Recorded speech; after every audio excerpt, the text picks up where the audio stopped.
Hola, muy buenas noches, estimados alumnos de la materia Nociones de Derecho. Los saludo con mucho gusto y bueno, yo soy Gustavo Hernández Martínez, soy su asesor en este módulo y este video tiene la finalidad de analizar los aspectos más importantes, más relevantes de este módulo y ver de alguna manera algunas estrategias que les permitan a ustedes afrontar con éxito las actividades que me tienen que enviar. Nociones de Derecho analiza los aspectos fundamentales y básicos de la aplicación del derecho en el control de tránsito. Esto quiere decir cómo el derecho, mediante las leyes y las normas, nos permite establecer los derechos y obligaciones para que podamos vivir en un espacio tranquilo y seguro. De ahí que gran parte de esta materia va orientada a nociones de derecho en el ámbito penal, la aplicación de delitos que pueden derivarse de un hecho de tránsito.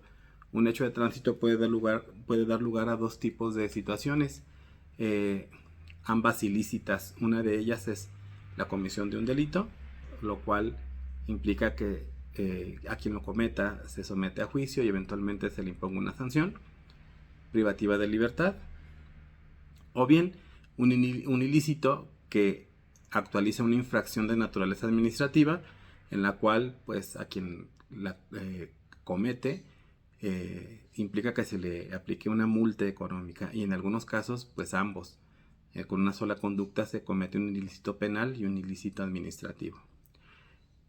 Las actividades que van a realizar en esta materia son 4, son muy importantes y son muy fáciles de realizar. Algo muy importante que tienen que hacer es, en toda actividad que hagan, es leer muy bien las instrucciones de la actividad y además leer la rúbrica. Si ustedes leen la rúbrica, van a entender qué aspectos se les van a calificar y qué puntuación se les van a dar. Y si comprenden la rúbrica y comprenden las instrucciones de la actividad, cometerán menos errores y estarán en condiciones de presentar trabajos que tengan calificaciones satisfactorias. Vamos a revisar entonces. Ustedes van a tener que elaborar 5 actividades para poder acreditar su módulo al 100%. La primera de ellas se llama la norma y su clasificación. Quiero explicarles. El mundo en el que vivimos se desarrolla y se vive a través de normas o leyes que son impuestas a nosotros mismos por nosotros mismos. La sociedad en la que vivimos implica que para poder vivir en sociedad otorguemos algunas de nuestras libertades en favor de la colectividad, y a través de otorgar estas libertades recibimos la protección del Estado, ¿no? Existen básicamente 4 tipos de normas. Las normas religiosas, que son las que se imponen de acuerdo al sistema de creencias que nosotros profesamos o en lo que nosotros creemos, son de carácter interno y personal. Su cumplimiento o incumplimiento pues tiene que ver con un castigo divino, no con un castigo terrenal. Y bueno, es muy fácil de identificar este tipo de conductas porque tiene que ver con la religión que profesamos. Las normas jurídicas son ese tipo de normas que confieren derechos y transfieren obligaciones. Tienen las normas jurídicas 4 características generales, es decir, válgame la redundancia, las normas jurídicas son generales porque se aplican a la colectividad de miembros de la sociedad. Son heterónomas porque frente a su incumplimiento siempre existirá un tercero, que es la autoridad, que me obliga a cumplir. Son bilaterales porque confieren derechos y traen aparejadas obligaciones. Son abstractas porque no van dirigidas a nadie en particular, sino a la persona que actualiza la conducta que la ley prevé.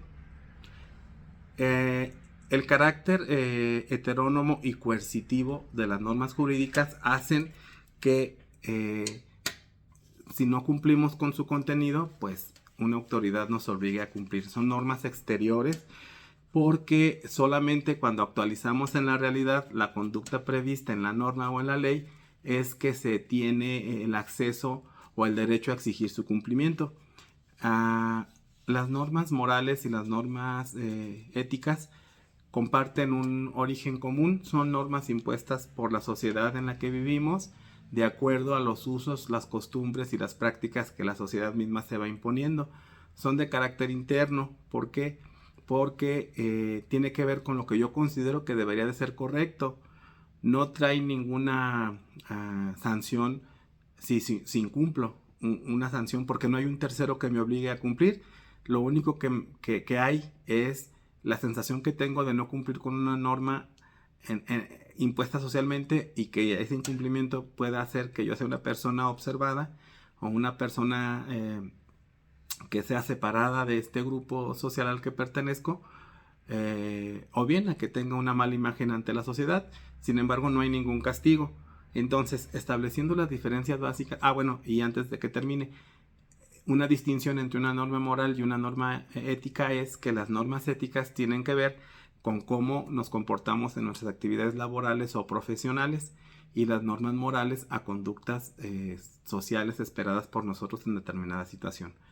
¿Cuáles son las características más importantes que nos permiten distinguir una norma de la otra? Bueno, como ya lo dije, mientras las normas jurídicas son exteriores, bilaterales, coercitivas y heterónomas, las normas éticas y morales son interiores, no son heterónomas ni coercitivas, porque no hay una autoridad que me obligue a cumplirlas. Y bueno, esa es la principal distinción. Y bueno, las normas religiosas, pues bien sencillo, ¿no? La misma religión o sistema de creencias en lo que nosotros creemos, nos las vendrán imponiendo. Entonces, en esta actividad hay una serie de 16 oraciones que ustedes van a tener que clasificar en este tipo de normas. Es bien sencillo. Todo enunciado que ustedes lean que establezca una prohibición o un deber que esté sancionado o castigado por la autoridad tendrá el carácter de norma jurídica. Toda aquella oración que ustedes lean que imponga obligaciones, derechos o situaciones esperadas de nosotros socialmente, pero que de su lectura no se distinga que puedan traer una sanción impuesta por el Estado, pues pueden ser morales esas normas o pueden ser éticas. Y luego, para distinguir las éticas de las morales, si vemos que el enunciado se refiere a cómo realizamos nuestras actividades profesionales o laborales, sabremos que estamos ante una norma ética y no una moral. Y bueno, las religiosas, pues sobra decir de más, ¿no? Que de la misma lectura de la norma, pues podemos entender a qué tipo de norma se refiere. Es una actividad muy sencilla de realizar y muy rápida. La segunda actividad tiene que ver con cómo se organiza el Estado mexicano.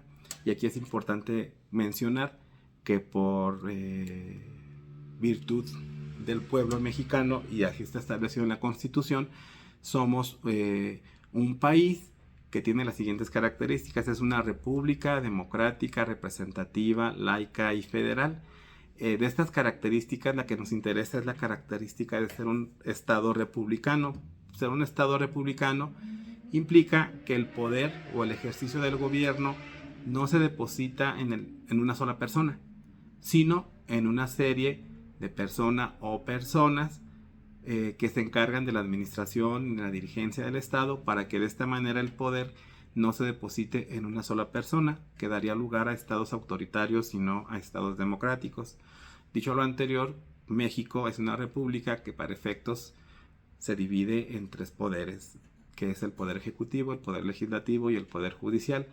La Constitución también prevé la existencia de organismos autónomos, es decir, organismos que no pertenecen a ninguno de los tres poderes y que se encuentran creados directamente por la Constitución. Ahora bien, el poder ejecutivo es el poder encabezado por el presidente de la República. Su estructura básica pues es presidencia de la República, secretarios de Estado, secretario de Turismo, secretario de Marina, de la Defensa Nacional, de Gobernación, de Salud, de Educación. Hay aproximadamente 18 o 20 secretarías de Estado. Además de las secretarías de Estado, existen las empresas de participación estatal mayoritaria o las empresas productivas del Estado, como pueden ser Pemex, la Comisión Federal de Electricidad y algunas empresas más que por ahí existen.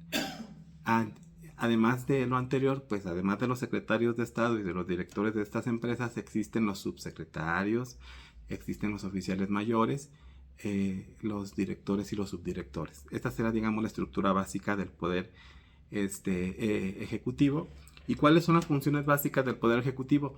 Dirigir y administrar al Estado, al país, ¿sí? Llevar a cabo la seguridad pública, llevar a cabo los servicios básicos de educación y de salud, prever lo necesario en caso de contingencias, en caso de desastres naturales y todo lo que conlleva la creación de obras públicas, los incentivos que se entregan a los grupos en situación de desventaja social, es decir, todo lo que implica pues una administración está a cargo de este poder.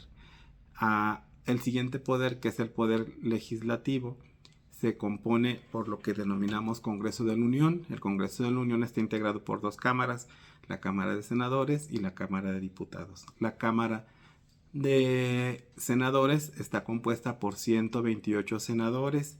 De estos 28 senadores, 64 se eligen por mayoría, el sistema de mayorías, mayoría relativa. Cada estado obtiene 2 senadores bajo este principio. Con esto sumamos 64. Este principio implica que la fórmula del Senado que obtiene más votos es la que obtiene este escaño. En este caso somos 32 entidades federativas, entonces por este sistema 64 pasan a formar parte del Senado de la República. Hay otros 32 senadores que se eligen por el sistema de primera minoría. ¿Qué es la primera minoría? La fórmula de senadores que queda en segundo lugar en la elección en cuanto a la votación se le denomina primera minoría y por ese estatus acceden 32, uno por cada estado. Con eso tenemos 96. El 32% restante de los senadores entran por una figura denominada representación proporcional. Para estos efectos, el país completo se forma una sola circunscripción y de acuerdo al porcentaje de votación que cada partido político recibe en las elecciones es que se otorgan estos 32 senadores. Con eso tenemos 128. ¿Cuáles son las funciones básicas del Senado? Bueno, aprobar la mayoría de los nombramientos de importancia que el gobierno a través del Ejecutivo propone. Por ejemplo, los ministros de la Corte, por ejemplo, el titular de la Secretaría de Gobernación, de la Secretaría de Hacienda, los titulares o consejeros electorales, así como los magistrados electorales y los magistrados y jueces federales, además de autorizar al presidente para declarar la guerra y legislar, es decir, crear leyes en alguna materia específica. Ahora bien, la otra parte del Congreso de la Unión está integrado por la denominada Cámara de Diputados, la cual se integra por 500 diputados. De estos 500, 300 se eligen bajo el sistema de mayoría relativa. El país se divide entonces en 300 distritos electorales.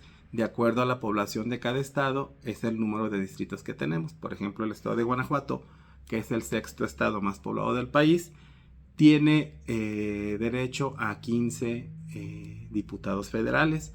Ciudad de México, otro tanto. El Estado de México creo que tiene 40 y así de acuerdo a la población.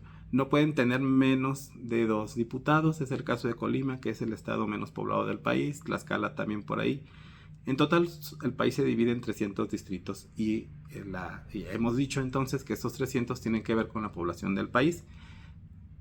En estos 300 distritos, el candidato del partido que obtiene más votos es el que obtiene esa diputación. Los otros 200 diputados que integran el Congreso o Cámara de Diputados se eligen mediante el sistema de representación proporcional. Para estos efectos, el país se divide en 5 circunscripciones, es decir, los 32 estados se dividen entre 5 y cada uno tiene una cabecera específica y entonces la votación recibida en cada una de esas circunscripciones por los partidos políticos sirve como porcentaje para determinar cuántos diputados de representación proporcional le corresponden a cada partido político y con esto juntamos 200, entonces 300 de mayoría relativa más 200 de representación proporcional dan la sumatoria de 500 diputados que integran el Congreso de la Unión. La Cámara de Diputados. ¿Qué hace la Cámara de Diputados? Al igual que el Senado, se encarga de elaborar y reformar las leyes de la competencia de la Cámara de Diputados, que entre otras son en materia presupuestal, aprobar el presupuesto anual, aprobar los egresos de la Unión, de la Federación, legislar en algunas materias que no están reservadas al Congreso, a la Cámara de Diputados o al Congreso en su conjunto, y en general tienen 3 funciones fundamentales, además de legislar, representar y gestionar recursos para los distritos, para los ciudadanos de los distritos a los que pertenecen, y además fiscalizar los recursos del Estado. Y bueno, en su conjunto el Congreso de la Unión tiene atribuciones en su conjunto que tiene que ver con leyes que tienen que pasar por ambas cámaras para su aprobación. Entonces digamos que la integración básica del poder legislativo es que se divide en 2 cámaras, diputados y senadores. Los diputados son 500, 300 de mayoría relativa, 200 de representación proporcional. Los senadores son 128, 64 de mayoría relativa, 32 de primera minoría y 32 de representación proporcional. Además de la estructura como tal de la Cámara del Congreso de la Unión, cada una de las cámaras tiene la diputación permanente, que tiene que ver con aquellas etapas o espacios en que el Congreso se encuentra de receso. Pues la Diputación Permanente permite que cualquier situación emergente que se presente pueda ser legislada y aprobada, o en su defecto citar al Congreso a una sesión extraordinaria. Además de esta Diputación Permanente, en el caso del Senado, de la Cámara de Diputados, existe la Auditoría Superior de la Federación, que es la que se encarga de auditar los recursos públicos. Además existe la presidencia tanto de la Cámara de Diputados como de la Cámara de Senadores. Existen otras estructuras como las encargadas de cada grupo parlamentario, es decir, cada partido político representado en cada una de las cámaras, pues se llama grupo parlamentario y se integra de acuerdo al número de diputaciones o senadurías que se obtienen. Esta es, digamos, básicamente la estructura general del Congreso de la Unión. El tercer de los poderes es el Poder Judicial. La estructura básica del Poder Judicial es que se encuentra encabezada por por la Suprema Corte de Justicia de la Nación. La Suprema Corte de Justicia de la Nación se integra por 11 ministros. Estos ministros son nombrados por el Senado de la República a propuesta del Presidente de la República. Duran en su encargo 15 años, tienen que cumplir ciertos requisitos y bueno, esa es la estructura básica de la Suprema Corte de Justicia de la Nación. De manera paralela a la Suprema Corte de Justicia de la Nación existe el Tribunal Electoral del Poder Judicial de la Federación, que es un organismo especializado en justicia electoral, el cual se integra por una sala superior, la cual está conformada por 7 magistrados que duran en su encargo 15 años y que son nombrados duran en su encargo 9 años, son nombrados de la misma manera que los ministros de la Suprema Corte. Solamente que aquí quien los propone es el Presidente de la República, las cámaras del Congreso y la misma Suprema Corte, y el pleno de esta es quien los aprueba. Después del Tribunal Electoral, pues se siguen los tribunales colegiados de circuito, que están distribuidos en todo el país, y los juzgados de distrito, que es la parte, digamos, en el escalafón más baja de la carrera judicial. Básicamente esta sería entonces la estructura del Poder Judicial. ¿Y qué hace, digamos, el Poder Judicial de manera genérica? Bueno, de manera genérica resolver las controversias o juicios que se interponen para que se restaure la legalidad y la constitucionalidad de los actos de las personas o del Estado. ¿Cómo? A través de los juicios que se interponen y que cada una de las instancias va resolviendo. Además, a través del Poder Judicial y en específico a través de la Suprema Corte de Justicia de la Nación y del Tribunal Electoral del Poder Judicial de la Federación, se convalida que los actos sean constitucionales y convencionales. Y a través de estas instancias se salvaguardan los derechos humanos de las personas a través de instrumentos muy importantes como lo pueden ser el juicio de amparo, la controversia constitucional, las acciones de inconstitucionalidad, el juicio electoral y el juicio para la protección de los derechos político-electorales del ciudadano. Entonces, básicamente, digamos, la función del Poder Judicial es esta: administrar justicia. La estructura ya se las mencioné, pero además dentro de cada una de estas estructuras, en cada juzgado, en cada tribunal, en cada magistratura, se encuentran secretarios de acuerdo, secretarios de ponencia, actuarios y oficiales ministeriales. Básicamente esta es la estructura, ¿no? Y así es como deberían de exponerla. Con eso tendrían cubierta esta actividad.